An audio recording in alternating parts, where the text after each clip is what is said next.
Hello everyone, welcome to chillies home garden. ఇంట్లో వంకాయ మొక్కలు పెంచుకుంటే వాటికి పురుగులు ఎక్కువగా వస్తాయి కదండి.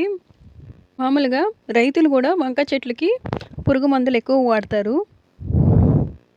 మనం కొన్ని జాగ్రత్తలు తీసుకుంటే ఈ మొక్కల్ని పురుగుల నుంచి రక్షించుకోవచ్చు. పురుగులు బెడద లేకుంటే ఈ చెట్లు బాగా విరక్కాస్తాయండి, గుత్తులు గుత్తులుగా కాస్తాయి. అలాగే పురుగు సమస్య ఉంటే మాత్రం చెట్టుని ఏ కాయ కాసినా పురుగులు పడిపోతుంది, వంకాయకి పుచ్చులు వస్తాయి. సో మనం చిన్న టిప్స్ పాటిస్తే నాటుకునేటప్పుడు ఇలా వంకాయ చెట్లని మనం గుత్తులు గుత్తులుగా కాయలు వచ్చేసి కాయలు పడతాయండి. అదేంటంటే మనం చెట్లు నాటేటప్పుడు జనరల్గా ఒకే వరుసలో అన్నీ ఒకే చోట గుంపుగా వేసేస్తాము. అలా వంకాయ చెట్లని అలా వేసుకోకూడదండి. అన్నీ ఒకే చోట ఎక్కువ ఉంటే పురుగు ఎక్కువగా స్ప్రెడ్ అయిపోతుంది. ఎక్కువ పూల చెట్లు ఉన్న పక్కన, వాసన వచ్చే పూలు ఉన్న పక్కన వస్తే తేనెటీగలు ఎక్కువ వచ్చేసి పాలినేషన్ ఎక్కువ జరిగి కాయలు ఎక్కువ పడతాయి. అండ్ ఈ పూల వాసన కూడా మనకు పురుగు కాస్త తగ్గుతుందండి. ఈ చెట్లు చూడండి, నేను బంతి చెట్లు పక్కన పెట్టాను. వీటికి కాయలు బాగా వచ్చేసినాయి. దీనికి అసలు నేను ఒక్కసారి కూడా న్యాచురల్గా కానీ కెమికల్ కానీ ఏ ఫెర్టిలైజర్ వేయలేదు. మామూలుగా రోజు ఇచ్చే బియ్యం కడిగి నీళ్ళు వాడితే వేసాను. ఈ చెట్టు నిండా కాయలు వచ్చేసినాయండి. పురుగు కూడా అసలు ఏమి రాలేదు. ఇలా 3 ప్లేసెస్లో పెట్టాను. దీనికి మంచి రిజల్ట్ వచ్చిందండి.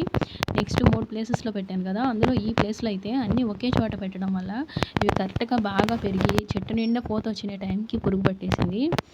అన్నీ వాడిపోయింది. అప్పుడు పురుగు పట్టిన కొమ్మల్ని ఏం చేయాలంటే ఆ పురుగులు తీసేసి మనం ఇచ్చేసేయాలి.